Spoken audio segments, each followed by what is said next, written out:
Welcome to episode 2 of the John Clampett Show. College football is finally back. Week 0 just concluded. Some excellent games were played in Week 0, but we're now moving on to Week 1, and with that, I have my Week 1 score predictions for what, in my opinion, are the 6 biggest games of the week. So without further ado, let's get right into it. First game prediction will be TCU and North Carolina. That's a Monday night game, next Monday, September 1st. It'll conclude week 1. And obviously, the major storyline in that game is Bill Belichick makes his college football coaching debut for the Tar Heels. It'll be really interesting to see what he can do. Obviously, he's a very successful coach in the NFL. But college football is a different game than NFL is, and it's going to be a very intriguing watch. Another storyline for North Carolina is if they are able to win this game versus TCU, then they could potentially be 5-0 undefeated heading into a game versus Clemson. And that would definitely be a ranked matchup if both teams are undefeated, especially if North Carolina is undefeated at that time. That's a storyline to watch. On the TCU side of the ball, Sonny Dykes returns as head coach. 2 years ago, led them to a national championship appearance. Last year, they took a step back, lost quite a bit from that national championship team. This year, though, they should be improved from last year. They return a decent amount of production, including their quarterback, Josh Hoover, who had almost 4,000 passing yards last year and 27 passing touchdowns. His rushing stats were actually in the negatives. He finished last season in the negatives when it comes to rushing yards, but he is a really athletic quarterback. So he's going to be a major weapon for TCU this year on offense. But for that game, I think it's going to be a really good game. Great way to cap off week 1, which I think is going to be an epic weekend for college football. And I have TCU winning at North Carolina 31-27, 4-point game. Now we move on to 5th best game of the weekend, in my opinion. And that's going to be Syracuse and Tennessee in a neutral site battle. This game will be on Saturday at noon. For Tennessee, obviously they lose Nico Iamaleava to the transfer portal. He's at UCLA now. They also lost Dylan Sampson. He was the SEC Offensive Player of the Year last year at running back. They lost him to the NFL, as well as James Pierce, their best defensive player from last year. But they do return Jermod McCoy. He's coming off an ACL injury, but they do return him for this year. Had a great year last year, playoff berth. Went 10-3. Ended up losing in the first round at Ohio State, who ended up winning the national championship. That's nothing to scoff at. Very good year last year. So they do lose a lot of production from last year's team.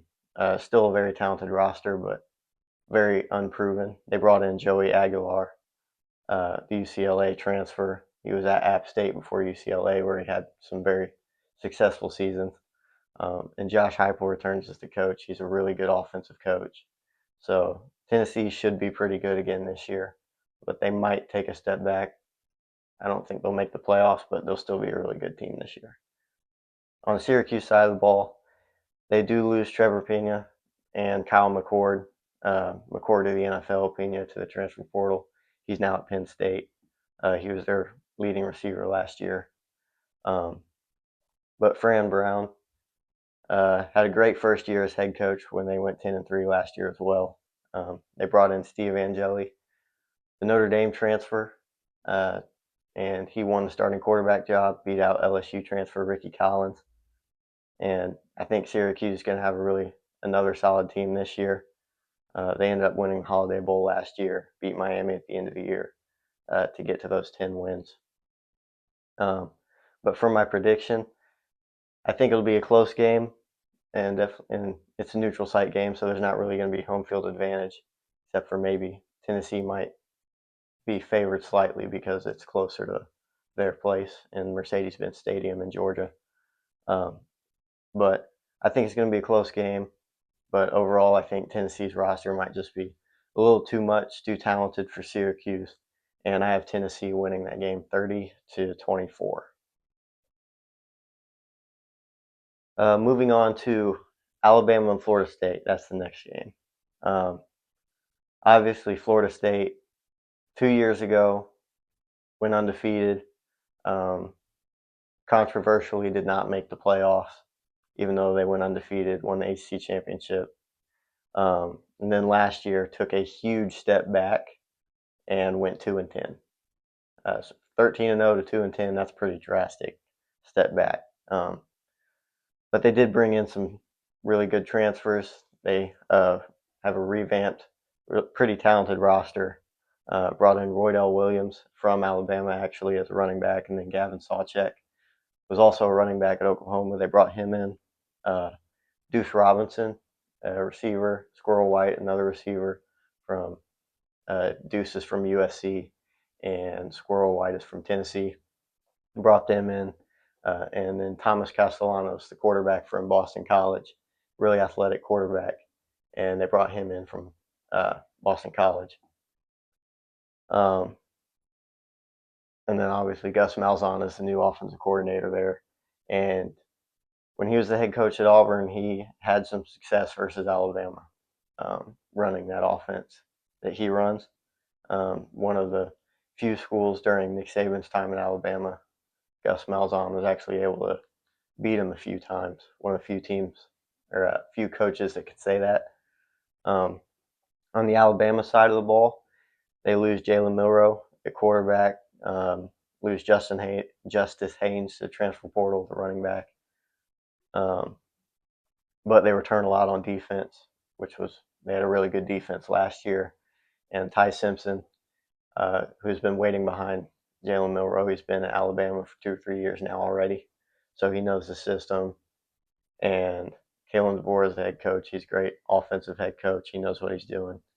Obviously got Ryan Williams, other great receivers out there. So the Alabama roster is not lacking for talent, and the offensive line is going to be really good again. I think it may be closer in the first half than some people might think. I think Florida State will be able to compete with them for a little bit, but eventually Alabama's talent is just, and physicality or speed is just going to pull away. And I have Alabama winning this one 38-16. So moving on to LSU and Clemson. Now we start to get into the big games of the weekend. Obviously, the big storyline here, Garrett Nussmeier, potential Heisman caliber quarterback versus Cade Klubnik, another potential Heisman candidate at quarterback for LSU and Clemson, respectively. Both returning from last year, put up big numbers. Nussmeier had over 4,000 yards, 29 touchdown passes. Klubnik had a little under 4,000 passing yards, and he had 36 touchdown passes, along with some rushing stats, good rushing stats to go with that. Put up over 40 total touchdowns. And then in the receiver rooms, they're both loaded. LSU brought in Nick Anderson from Oklahoma, Barian Brown from Kentucky, and Chris Hilton returns as well. They have one of the fastest receiver rooms in the country.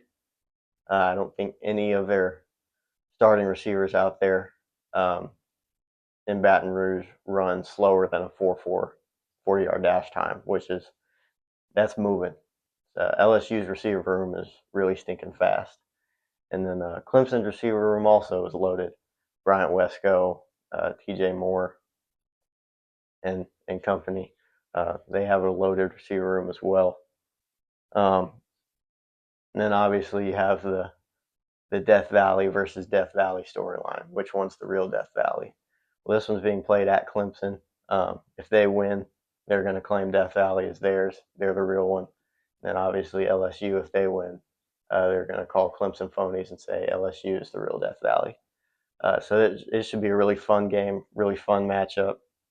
Clemson, I think, has the edge on defense.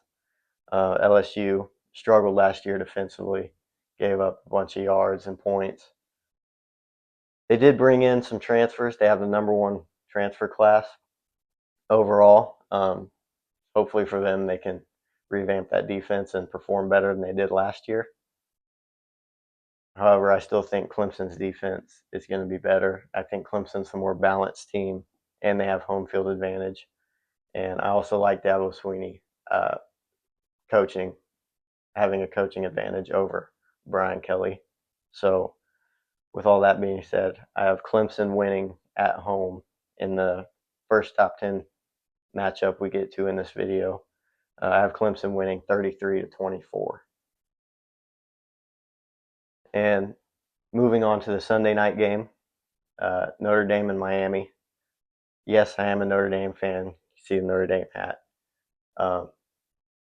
However, when I make these predictions, I try to be as unbiased as possible. I'm going to be honest with my predictions here, and this isn't going to be biased at all. I'm going to do my best to eliminate all that and give fair analysis and predictions on this channel. So Notre Dame versus Miami. Big storyline, CJ Carr wins the starting quarterback job over Kenny Minchey at Notre Dame. They were in a tight battle all the way through camp. Eventually, Coach Marcus Freeman named CJ Carr the starter. Lloyd Carr's grandson, Michigan legacy, quarterback at Notre Dame, so that's a big storyline. And then Carson Beck transferred to Miami in the offseason, so he's the quarterback there. He was at Georgia, and he's replacing Cam Ward, who was in last year's Heisman race. But Indy, Notre Dame, they return a top 10 offense and defense from 2024. They return a lot of talent on both sides of the ball. Obviously, had a great playoff run, came up just short in the national championship to Ohio State. So they're national title runners up from last year. In Miami, they won 10 games last year and just missed out on the playoffs. They were in that group that was fighting for the 12 or 11 spot. But they just missed out to SMU and Indiana there. Miami's wide receiver room is completely revamped. They lose all of their leading receivers from last year, which is going to be tough to replace for them. I think that the receiver room is really talented, and obviously with Carson Beck at quarterback, they're going to do some good things. But going up against Notre Dame secondary and the first matchup of the season is going to be real tough for them. Miami does have the home field advantage here. I don't know how impactful the crowd will be. As of today's Sunday, August 24th, as of now, they haven't sold out the stadium for the game yet. But obviously, you have the Miami Heat down there. The humidity, the heat's going to it'll be a factor in the game. Notre Dame being from the Midwest. But I don't know that it'll be as major of a factor as some people think it will. I'm from the Midwest. The Midwest heat, it's nothing to scoff at. It's not Florida heat, but it gets pretty hot here in the summer, pretty humid. And with the game being at night down there, I don't think it will be as much of a factor as if it was during the daytime. And Notre Dame went to Texas last year and played Texas A&M and handled that heat just fine. So I don't think that the heat's going to be a major factor in the game, but certainly something to monitor leading up to the game. Offensive lines, both offensive lines are fantastic. Both could be in conversation for the Joe Moore Award at the end of the year. In my opinion, they're both top 5 units in college football. I think Notre Dame's defense has a significant advantage over Miami's defense, especially in the secondary. Notre Dame has a top 3 secondary in college football, and Miami's secondary is young, and they struggled last year as well. But Miami does have a really good pass rush, so we'll see if that can help their young secondary there. But largely with everything Notre Dame has returning, even though they have a new quarterback, I think the coach and the roster around him will be setting him up for success this year. And I don't think he's going to struggle too much in week one. So I have Notre Dame beating Miami, heading down to Hard Rock and winning 34-20. And now we get to the big one, Texas and Ohio State. This is the big one this week on Fox. Unfortunately, it's not a night game. It's a noon kickoff, but I mean it's still Texas Ohio State. Like it's Texas Ohio State. It's going to be a great game. Arch Manning versus Julian Sayin, amazing quarterback matchup. Both making their first. Well, Sayin's making his starting debut. Arch Manning started a couple games last year when Quinn Ewers was hurt, but it's his time, it's his season now, it's his team, so it's going to be an epic matchup here. I think Ohio State has the two best players on the field in Jeremiah Smith and Caleb Downs, but I think Texas roster overall might be superior to Ohio State's, not by much, but I think they might have an edge there. The biggest matchup here is going to be at the line of scrimmage. Can Texas D-line beat up on a largely inexperienced and new Ohio State offensive line? And I think they will be able to. Now, on the flip side, Texas offensive line is inexperienced and new as well, and Ohio State's defensive line loses some key contributors from last year, but they should still be solid on the D line. So will Texas' offensive line be able to hold up as well in a hostile environment at the shoe? So whoever wins that line of scrimmage battle is going to come out on top in this game because the skill players on both sides are just ridiculously good. But I think Texas will has the edge on I think their defensive line has the edge on OSU's offensive line, and their linebacker core might be able to create some problems as well. So I have Texas going into the shoe and beating Ohio State, the defending champs, 34-27 in the big week one matchup. Yeah, go ahead and hit that subscribe button. Like, comment on the video, share it, get it out there, and let's keep building this college football community. And have a great week one. We'll see you later.